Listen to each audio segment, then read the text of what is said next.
Hello friends, welcome to केम गुरुजी। आज हम पढ़ेंगे इलेक्ट्रोफिलिक सब्स्टिट्यूशन रिएक्शंस ऑफ हैलोअरीन्स, जिसे हम अरीन हैलाइड्स के नाम से भी जानते हैं। अब इलेक्ट्रोफिलिक सब्स्टिट्यूशन रिएक्शन ये होता क्या है कि ये तो हुआ हमारा हैलोअरीन का स्ट्रक्चर, जिसमें एरोमेटिक रिंग को हैलोजन अटैच है। अब जब इस एरोमेटिक रिंग का कोई भी हाइड्रोजन एटम, एक या एक से ज्यादा हाइड्रोजन एटम अगर इलेक्ट्रोफाइल सब्स्टिट्यूट करता है, इलेक्ट्रोफाइल इन जनरल हम ई से मेंशन करेंगे, और जो कि हम सबको पता है कि electrophile is electron deficient species, मतलब उसके ऊपर कौन सा चार्ज होगा, वो पॉजिटिवली चार्ज स्पीसीज होगी या फिर ऐसी स्पीसीज होगी जिसके पास इलेक्ट्रॉन की कमी हो। तो जब ये हाइड्रोजन जो कि एरोमेटिक रिंग का है, ये सब्स्टिट्यूट करेगा हमारा इलेक्ट्रोफाइल, तो उस रिएक्शन को हम बोलेंगे इलेक्ट्रोफिलिक सब्स्टिट्यूशन रिएक्शन। तो आइए जानते हैं थोड़ा बहुत इलेक्ट्रोफिलिक सब्स्टिट्यूशन रिएक्शन के बारे में। तो पहले तो हमें ये जानना होगा कि हमारे हैलोअरीन्स इलेक्ट्रोफिलिक सब्स्टिट्यूशन रिएक्शंस दिखा पाएंगे या नहीं दिखा पाएंगे, और अगर वो इलेक्ट्रोफिलिक सब्स्टिट्यूशन रिएक्शंस दिखा रहे हैं तो या तो वो स्लोली दिखा रहे हैं या फिर फास्ट दिखा रहे हैं, ये हम पहले जान लेते हैं। तो ये कैसे जानेंगे हम? तो पहले उसकी स्ट्रक्चर की तरफ हम जाएंगे। तो ये तो हुआ हमारा हैलोअरीन का स्ट्रक्चर कि जो कि एरोमेटिक रिंग है और उसे हैलोजन एटम अटैच है, और ये हैलोजन एटम हमारा कोई भी हो सकता है, क्लोरीन, ब्रोमीन या आयोडीन या फ्लोरीन भी हो सकता है। और हम सबको पता है कि हैलोजन के ऊपर 3 लोन पेयर ऑफ इलेक्ट्रॉन होती है। तो जब हैलोअरीन में हैलोजन अटैच होता है एरोमेटिक रिंग को, तो ये लोन पेयर ऑब्वियसली वो कॉन्जुगेशन में आएगी एरोमेटिक रिंग के पाई इलेक्ट्रॉन के। तो यहाँ पे लोन पेयर है, सिंगल बॉन्ड है, डबल बॉन्ड है, तो रेजोनेंस इफेक्ट तो बनना ही है यहाँ पे। तो रेजोनेंस इफेक्ट बनने की वजह से क्या होगा, देखो ये हैलोअरीन का हैलोजन एटम अपना लोन पेयर देगा रिंग को, तो जो कि ये लोन पेयर रिंग को दे रहा है, मतलब ये इलेक्ट्रॉन डोनेट कर रहा है रिंग की तरफ, तो ये कौन सा इफेक्ट डालेगा यहाँ पे?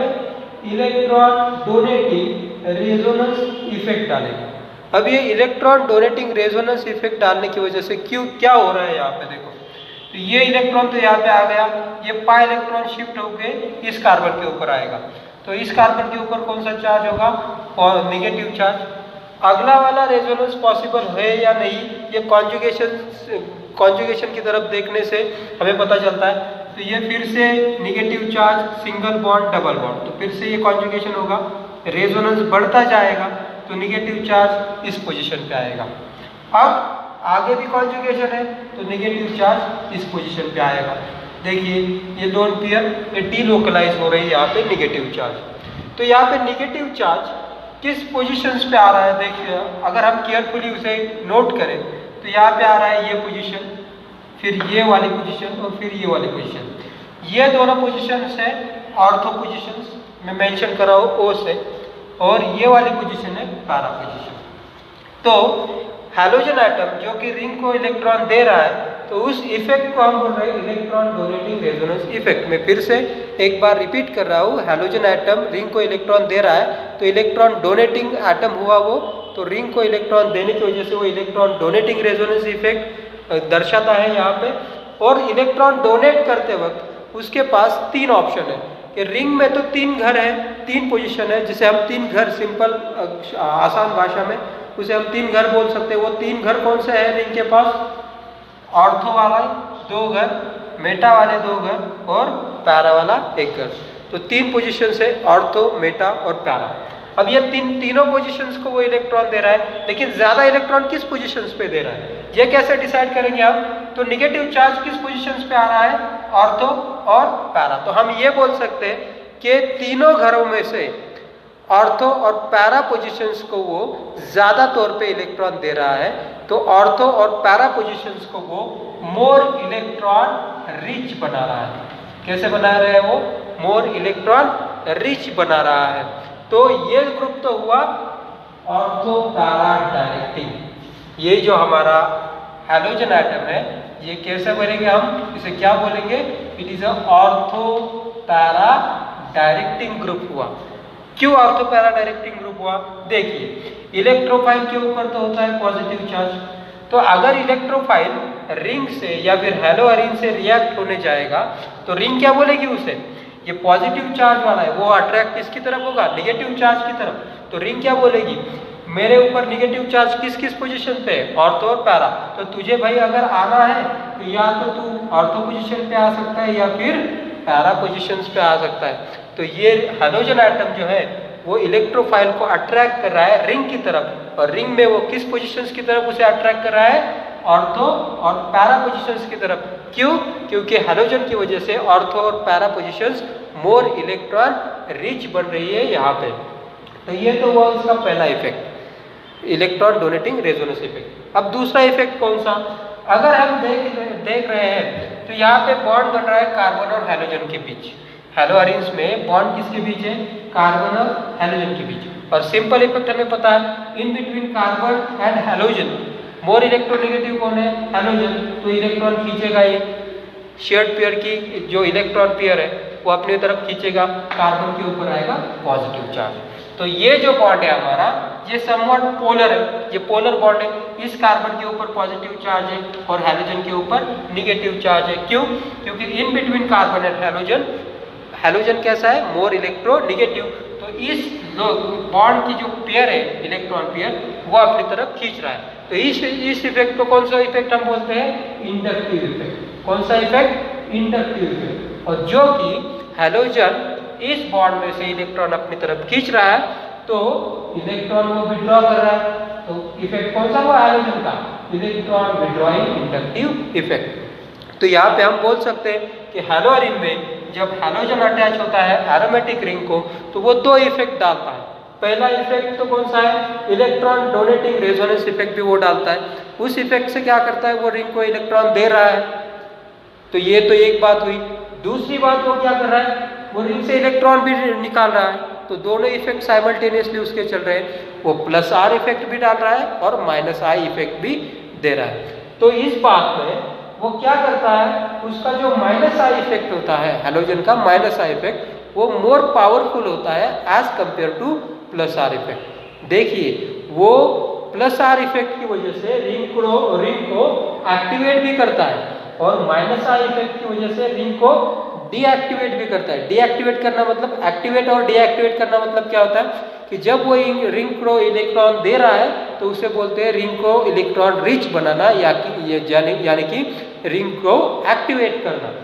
और जब रिंग से इलेक्ट्रॉन निकाले जाते हैं तो रिंग तो बन जाते हैं इलेक्ट्रॉन डेफिशिएंट, तो उसे ही बोलते हैं रिंग को डीएक्टिवेट करना।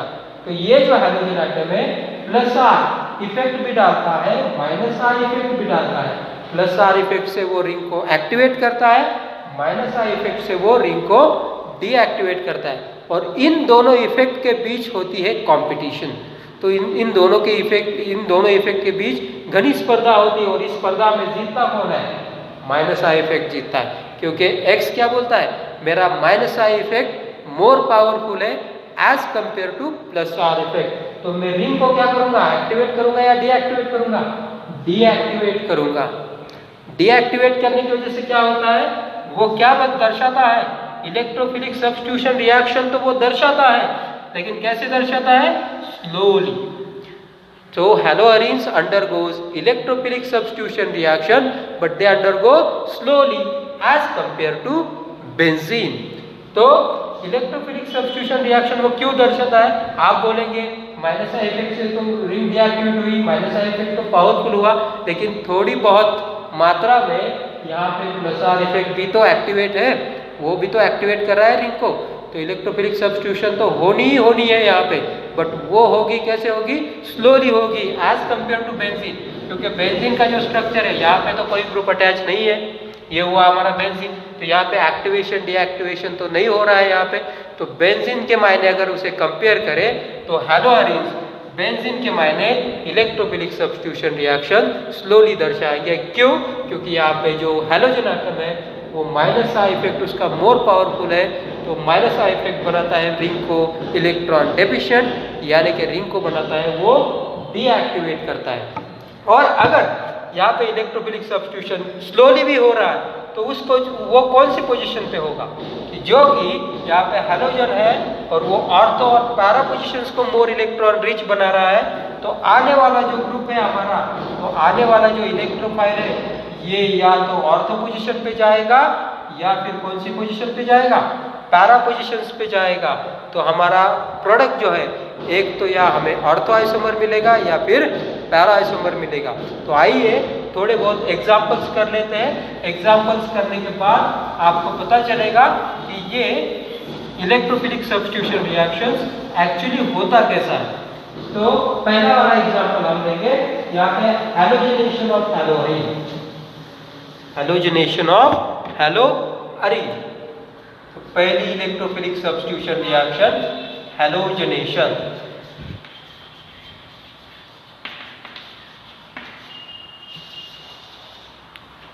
Halogenation of हैलोअरीन।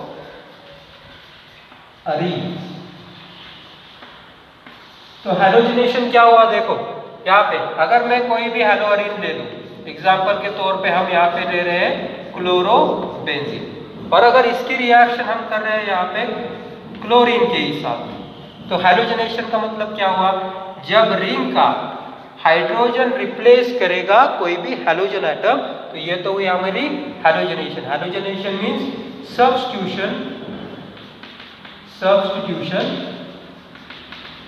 of H of ring, aromatic ring, by which atom?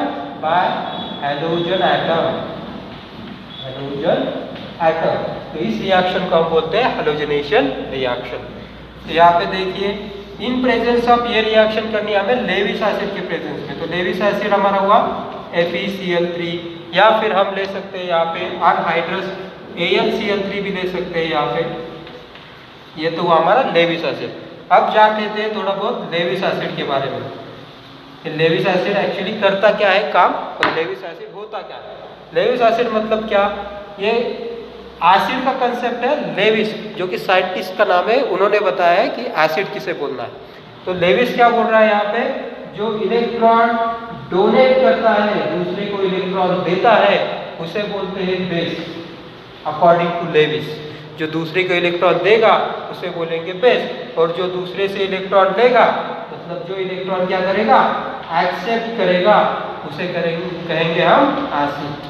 तो ये तो बताया था लेविस साहब ने एसिड और बेस का कंसेप्ट, कि जो दूसरे को इलेक्ट्रॉन देगा उसे हम बेस बोलेंगे। तो लेविस के कंसेप्ट के अनुसार वो बेस हुआ तो उसे बोलेंगे हम लेविस बेस, और जो दूसरे से इलेक्ट्रॉन एक्सेप्ट करेगा उसे बोलेगा वो एसिड। तो लेविस के कंसेप्ट से एसिड हुआ तो ये लेविस एसिड बन गया। अब लेविस एसिड कब इलेक्ट्रॉन एक्सेप्ट करेगा, जब उसके पास इलेक्ट्रॉन की कमी होगी। तो ये जो हमारा AlCl3 है, देख लीजिए AlCl3, तो हम सबको बताया कि एल्यूमिनियम के आउटर मोस्ट शेल में कितने इलेक्ट्रॉन होते हैं, 3, 1 2 3, और क्लोरीन के आउटर मोस्ट शेल में कितने इलेक्ट्रॉन होते हैं, 7। तो ये तो हमने लिख दिया यहाँ पे भाई 7 इलेक्ट्रॉन, ठीक है। अब जब ऑक्टेट कंप्लीट करना है, तो ये हर क्लोरीन एक इलेक्ट्रॉन एल्यूमिनियम से लेके ऑक्टेट कंप्लीट करेगा। तो सिमिलरली इस क्लोरीन का भी ऑक्टेट कंप्लीट होगा, 8 इलेक्ट्रॉन आ जाएंगे। लेकिन अगर हम एल्यूमिनियम को देखें तो उसके आउटर मोस्ट शेल में कितने इलेक्ट्रॉन आते हैं यहाँ पे, ये 2 2 4 और 2 6। तो सेंटर का जो एटम है उसका तो ऑक्टेट कंप्लीट नहीं है, it is the example of incomplete octet. जो बीच वाला एटम है यहाँ पे एल्यूमिनियम, उसका ऑक्टेट कंप्लीट नहीं है। तो उसका अगर ऑक्टेट कंप्लीट नहीं है तो उसके पास क्या बोलेंगे हम, 2 इलेक्ट्रॉन की क्या है, कमी है। तो वो इलेक्ट्रॉन अगर हम उसे देंगे तो वो एक्सेप्ट करेगा। तो ये तो हुआ हमारा लेविस एसिड। अब रिएक्शन कैसी होगी, देखो कि रिंग का हाइड्रोजन रिप्लेस हो जाएगा। अब कौन सा हाइड्रोजन रिंग का रिप्लेस होगा, बाय हैलोजन। हाइड्रोजन के रिंग के पास तो कौन से हाइड्रोजन है, 3 प्रकार के हाइड्रोजन है। देखिए ये 2 सिमिलर टाइप के, तो ये कौन से टाइप के हुए, ऑर्थो।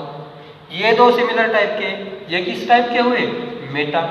ये एक टाइप का है, ये हुआ पैरा। वैसे दिख तो हमें रहे 5 हाइड्रोजन, लेकिन उसे अगर हम कैटेगराइज करें तो कितनी कैटेगरी बनेगी, यहाँ पे 3 कैटेगरी बनेगी, क्योंकि ये 2 एक ही प्रकार के दिख रहे हैं हमें, ये 2 एक प्रकार के दिख रहे हैं, ये तीसरे वाले प्रकार का दिख रहा है। तो इसे पहले वाले को बोलते हैं हम ऑर्थो वाले, दूसरे मेटा, तीसरे पैरा। अब H जाएगा, जो कि डेफिनेशन में हमने लिखा है substitution of H bye halogen. अब कौन सा H जाएगा तीन में से, ऑर्थो वाला, मेटा वाला या पैरा वाला? तो हमारे पास तो तीन पॉसिबिलिटी हुई, यहाँ पे भी क्लोरीन आ सकता है, दूसरा वाला यहाँ पे भी आ सकता है क्लोरीन, और तीसरे वाले में क्लोरीन पैरा पे भी आ सकता है। तो ये तो हमारे तीन आइसोमर्स। अब इसमें से कौन सा ज्यादा तैयार होगा? अब मेटा का तो हो नहीं सकता, क्योंकि अभी अभी हमने रेजोनेटिंग स्ट्रक्चर देखे कि ये जो हैलोजन एटम है ये कैसा ओरिएंटेशन दिखाता है, it is ortho para directing. वो मोर कौन सी पोजीशंस को रिच बनाता है? ऑर्थो पोजीशन को और पैरा, मेटा को तो वो रिच नहीं बना रहा। तो मेटा बनने का सवाल ही नहीं पैदा होता है यहाँ पे खाली दो ही आइसोमर बनेंगे, या तो आने वाला ग्रुप ऑर्थो पे जाएगा या फिर पैरा पे, तो हमें दो ही प्रोडक्ट मिलेंगे। ये कौन सा हुआ, इसका नाम क्या बोलेंगे हम? दो क्लोरीन है तो बोलेंगे डाई, क्लोरीन है तो क्लोरो, और पेरेंट कौन सा हुआ हमारा? बेंजीन, डाई क्लोरो बेंजीन, जो कि दोनों के पोजीशंस एक दूसरे के रिलेशन कौन सा है उसका? 1-2 रिलेशन। इसे हम क्या बोलते हैं? Ortho dichloro benzene. ये वो उसका कॉमन नेम। IUPAC से अगर हम बोले तो क्या बोलेंगे? 1,2 डाइक्लोरो बेंजीन। अब ये क्या होगा? Para dichloro benzene, it is a para dichloro benzene. या फिर बोलेंगे 1, 2, 3, 4। ये IUPAC क्या नाम हुआ हमारा? 1,4 डाइक्लोरो बेंजीन। तो ये तो हुई हमारी हैलोजनेशन रिएक्शन। जो कि हम यहाँ पे Br करें तो एक Br आएगा यहाँ पे, सब्स्टिट्यूशन की जगह कौन से आटम आएगा यहाँ पे? Br आएगा। अब जान लेते हैं थोड़ा मैकेनिज्म के बारे में कि इलेक्ट्रोफिलिक, भाई आप तो बोल रहे इलेक्ट्रोफिलिक सब्स्टिट्यूशन रिएक्शन हो रहा है, तो इलेक्ट्रोफाइल तो कहाँ से आ रहा है यहाँ पे? तो इसका मैकेनिज्म थोड़ा देख लेते हैं हम लोग, तो हमें क्लियर कट समझ में आएगा। तो रिएक्शन पहले हम लिखेंगे, उसके बाद मैकेनिज्म लिखेंगे। तो रिएक्शन क्या बोल रही है हमें? हम क्या ले रहे हैं यहाँ पे? क्लोरोबेंजीन ले रहे हैं, रिएक्शन क्लोरीन के साथ in presence of Lewis acid, और प्रोडक्ट हमें मिल रहा है ऑर्थो, और दूसरा वाला मिल रहा है यहाँ पे पैरा। मेटा बनने का यहाँ पे सवाल ही नहीं पैदा होता, क्योंकि हमारा जो सब्स्टिट्यूएंट है वो क्या है? Ortho para directing. अब इसमें भी कंपटीशन है, ऑर्थो ज्यादा तैयार होगा या पैरा? तो सोचिए जरा, ये जो है ये दोनों एक दूसरे के नजदीक आ रहे हैं, तो यहाँ पे स्टेरिक इफेक्ट होगा। तो ऑर्थो पैरा प्रोडक्ट ये माइनर होगा, इसका प्रोपोर्शन कैसे होगा? माइनर, क्योंकि यहाँ पे क्राउडिंग होगी। भीड़ अगर ज्यादा होगी तो आसानी से वो तैयार नहीं होगा। यहाँ पे क्राउडिंग होने का सवाल नहीं पैदा होता, दोनों की पोजीशन अलग अलग तरफ के एंड पे है, तो ये होगा मेजर। पैरा वाला प्रोडक्ट कैसा होगा हमारा? मेजर। अब मैकेनिज्म देखिए कैसे इलेक्ट्रोफाइल जनरेट होता है यहाँ पे। जो कि हमारा रिएजेंट है Cl2, तो Cl2 हम ऐसे लिखेंगे Cl and Cl, और ये हमारा लेविस एसिड AlCl3। तो हमने अभी डिस्कस किया था एल्यूमिनियम कैसा? Electron deficient. तो क्लोरीन अगर अपनी इलेक्ट्रॉन पेयर के साथ इसके साथ चला जाए तो वो इलेक्ट्रॉन तो एक्सेप्ट करेगा, क्योंकि वो इलेक्ट्रॉन डेफिशिएंट है। तो यहाँ पे एक ही क्लोरीन बचेगा, और इसके ऊपर कौन सा चार्ज आएगा? पॉजिटिव। क्यों पॉजिटिव? ये इलेक्ट्रॉन पेयर के साथ जा रहा है, तो ये बन गया हमारा इलेक्ट्रॉन डेफिशिएंट। और ये क्या हुआ? AlCl4 minus. तो ये इलेक्ट्रॉन डेफिशिएंट स्पीसीज है, तो ये हमारी क्या है? इलेक्ट्रोफाइल। अब ये इलेक्ट्रोफाइल अटैक करेगा रिंग के ऊपर। अब रिंग देखिए, क्लोरीन है यहाँ पे, ये Cl+ हुआ, तो रिंग ऐसे अटैक करेगी इसके ऊपर, ठीक है, जो कि इलेक्ट्रॉन रिच है रिंग। तो ऑर्थो अटैक होगा यहाँ पे, ऑर्थो या होगा या फिर पैरा। क्लोरीन, अब यहाँ पे आएगा H, यहाँ पे आएगा Cl, इस पोजीशन पे आएगा पॉजिटिव चार्ज। फिर दूसरे स्टेप में क्या होगा? AlCl4 माइनस, ये इलेक्ट्रॉन रिच हो गया, ये H+ क्या करेगा? एब्स्ट्रैक्ट, ये इलेक्ट्रॉन की पेयर यहाँ पे आ जाएगी और प्रोडक्ट बनेगा हमारा ऑर्थो। ठीक है, उस तरह से हम पैरा भी बना सकते हैं। ठीक है, साइड प्रोडक्ट क्या हो गया यहाँ पे, हमारा ये जो है कैटलिस्ट है, ये HCl3 क्या है, कैटलिस्ट। तो catalyst doesn't take part in the reaction, it alters the rate of reaction. तो फिर से बन गया कैटलिस्ट हमारा, उसने भाग ही नहीं लिया रिएक्शन में, और दूसरा वाला प्रोडक्ट बन गया HCl। ठीक है, तो ये तो हुई हमारी हैलोजनेशन रिएक्शन। अब दूसरी वाली इलेक्ट्रोफिलिक सब्स्टिट्यूशन रिएक्शन हम देखते हैं यहाँ पे, नाइट्रेशन। तो नाइट्रेशन देखने जा रहे हैं हम लोग। तो दूसरी वाली रिएक्शन नाइट्रेशन, किसका नाइट्रेशन, ऑफ हैलोअरीन। अब कोई भी हैलोअरीन आप ले लो, ब्रोमोबेंजीन ले लो या फिर क्लोरोबेंजीन ले लो। ओके, अब नाइट्रेशन किसको बोलेंगे भाई, क्या हाइड्रोजन जब रिप्लेस करेगा, कौन रिप्लेस करेगा, NO2 ग्रुप। जब हाइड्रोजन जाएगा और उसकी जगह पे कौन आएगा, NO2 ग्रुप। NO2 ग्रुप को क्या बोलते हैं हम लोग, नाइट्रो ग्रुप। ठीक है, तो इसके लिए क्या करना पड़ेगा हमें, पहले तो हम लेंगे हैलोअरीन। अब चलो जो हमें पसंद आए वो, अभी आप पसंद आया हमें ब्रोमो, तो ब्रोमोबेंजीन लेंगे। ये रिएक्ट करेंगे हम किसके साथ, HNO3, ठीक है, और H2SO4। ये कॉन्सेंट्रेटेड हो गए भाई दोनों के दोनों। अब ये जो मिक्सचर है ये ध्यान में रखिए, concentrated HNO3 and concentrated H2SO4। ये जो मिक्सचर है इसका प्रोपोर्शन कैसे लेते हैं, 1:3। मतलब क्या, ये अगर हमने 1 ml लिया तो ये 3 ml लेना पड़ेगा हमें। और इस मिक्सचर को हम बोलते हैं नाइट्रेटिंग मिक्सचर, ये ध्यान में रखिए, जिसे हम बोलेंगे नाइट्रेटिंग मिक्सचर। तो नाइट्रेटिंग मिक्सचर किसको बोलेंगे हम, mixture of concentrated HNO3 and concentrated H2SO4 in proportion of 1:3। तो ये नाइट्रेटिंग मिक्सचर के साथ अगर हम ट्रीट करें, किसे ट्रीट करना है हमें, हैलोअरीन को। हैलोअरीन के तौर पे हमने बेंजीन, एग्जांपल के तौर पे क्या लिया है हमने, ब्रोमोबेंजीन।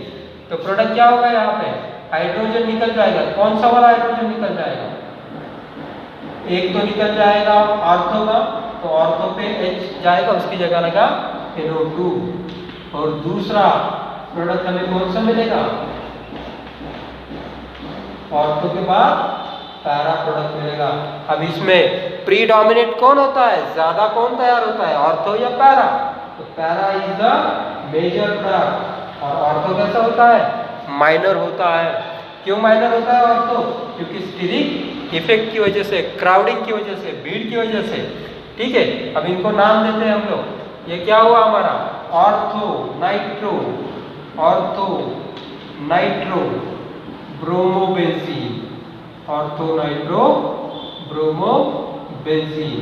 वैसे इसका नाम क्या होगा, पैरा नाइट्रो ब्रोमोबेंजीन। अब जान लेते हैं इसमें इलेक्ट्रोफाइल कैसे जनरेट होता है। तो इलेक्ट्रोफाइल की जनरेशन के बारे में थोड़ा जान लेते हैं यहाँ पे। तो ये तो हुआ हमारा HNO3। इसका स्ट्रक्चर कैसा है देखिए, HNO3 का स्ट्रक्चर क्लियर कट हम देख रहे हैं यहाँ पे, HNO3 का स्ट्रक्चर। तो मैकेनिज्म के बारे में थोड़ा जान लेते हैं। तो HNO3 का मतलब ऐसे लिखते हैं, HON double bond O minus N plus. ये तो हुआ हमारा HNO3। ये रिएक्ट मिक्सचर किसका यूज कर रहे हैं हम, H2SO4 के साथ, H2SO4। अब इन दोनों में स्ट्रॉन्ग एसिड कौन सा है, H2SO4। तो ये तो देगा H प्लस, ठीक है, और एक H प्लस देगा तो दूसरा वाला उसे एक्सेप्ट भी करेगा। एक्सेप्ट क्या से करेगा, ये देखिए आप लोन पे। तो ये स्ट्रॉन्ग एसिड है एज कंपेयर टू HNO3। तो इसने H प्लस दिया भाई, तो इसने H प्लस दिया तो इसने एक्सेप्ट किया। तो इसने कहाँ से एक्सेप्ट किया, OH क्या आएगा positive, N double bond O minus N plus.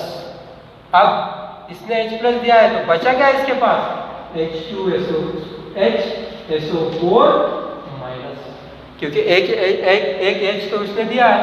अब ये डिसोसिएट कैसे होगा, in between oxygen and nitrogen. More electronegative कौन सा है भाई, ऑक्सीजन। तो ये दोनों क्या खींचेगा अपनी तरफ, खींचने के बाद बचता क्या है यहाँ पे H2O, और ये क्या हुआ यहाँ पे NO2 प्लस। ये तो हमारा न्यू इलेक्ट्रोफाइल। अब ये कैसे अटैक करेगा, पिछली बार ऑर्थो पे अटैक देखा था, इस बार हम देखेंगे पैरा पे अटैक। तो देखिए यहाँ पे ये तो ब्रोमोबेंजीन ले रहे हैं हम लोग, अब NO2 प्लस, अब पैरा पे अटैक देखिए कैसा होगा। ये पैरा हुआ हमारा, ये लोन पेयर यहाँ पे आएगा, ये यहाँ पे जाएगा और ये पैरा अटैक होगा।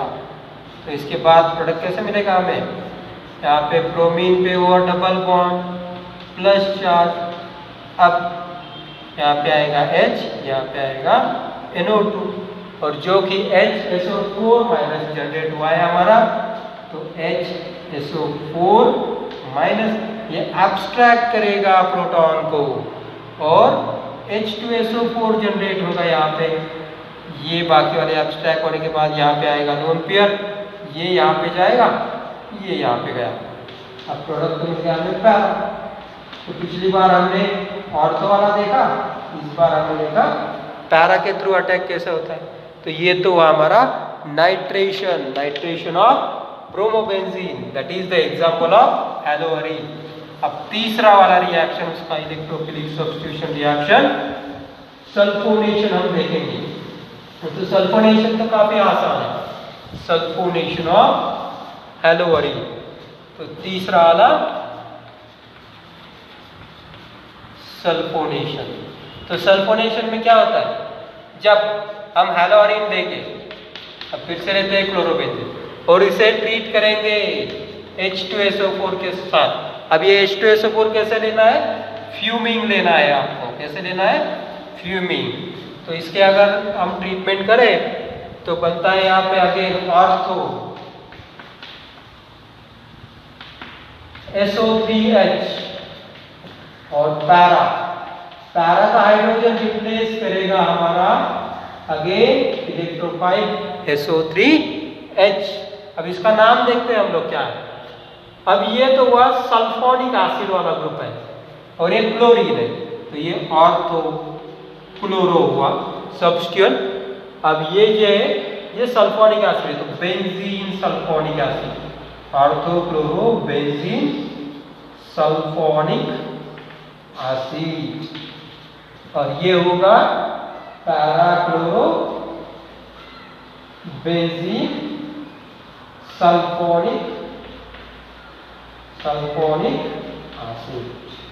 ठीक है, अब यहाँ पे इलेक्ट्रोफाइल कैसे जनरेट होता है देखिए, H2SO4 जो है, H2SO4 ये दो मॉलिक्यूल्स हमें लेने हैं।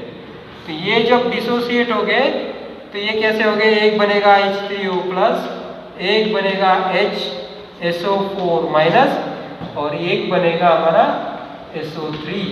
तो ये SO3 के ऊपर अटैक होगा यहाँ पे, देखिए कैसे होगा। SO3 के ऊपर ये बेंजीन की रिंग है हमारी, क्लोरीन है यहाँ पे, तो SO3 तो हम ऐसे ड्रॉ करते हैं S double bond O double bond O। तो ये अटैक हमारा ऐसा होगा, तो आने वाले स्ट्रक्चर में क्या होगा, ये वहाँ पे होगा क्लोरीन, ये हुआ H S double bond O double bond O minus. अब ये H प्लस एब्स्ट्रैक्ट करेगा हमारा, कौन एब्स्ट्रैक्ट करेगा, HSO4 माइनस। तो ये फिर से हमारा H प्लस एब्स्ट्रैक्ट होने के बाद ये ऐसा प्रोडक्ट हमें मिलता है SO3 माइनस और ये क्लोरीन, और ये SO3 माइनस अपने H2O से क्या करता है, एक प्रोटॉन एब्स्ट्रैक्ट करता है H3O प्लस से। तो SO3 माइनस का क्या हो जाता है यहाँ पे, SO3H बन जाता है। तो ये तो मैकेनिज्म का पार्ट है, 12th में पूछा नहीं जाता, बस आपके समझ में आ जाए कि इलेक्ट्रोफाइल कैसा है, ये समझने के लिए हम यहाँ पे थोड़ा बहुत मैकेनिज्म भी डिस्कस कर रहे हैं यहाँ पे। ठीक है, अब तीसरा वाला देखेंगे हम, very important reactions of electrophilic substitution reaction. ये तो नाइट्रेशन हुआ, सल्फोनेशन हुआ, हैलोजनेशन हुआ। अब तीसरी वाली कैटेगरी हम देखेंगे फ्राइडल-क्राफ्ट रिएक्शंस, सॉरी चौथी वाली reactions electrophilic substitution reaction, Friedl-craft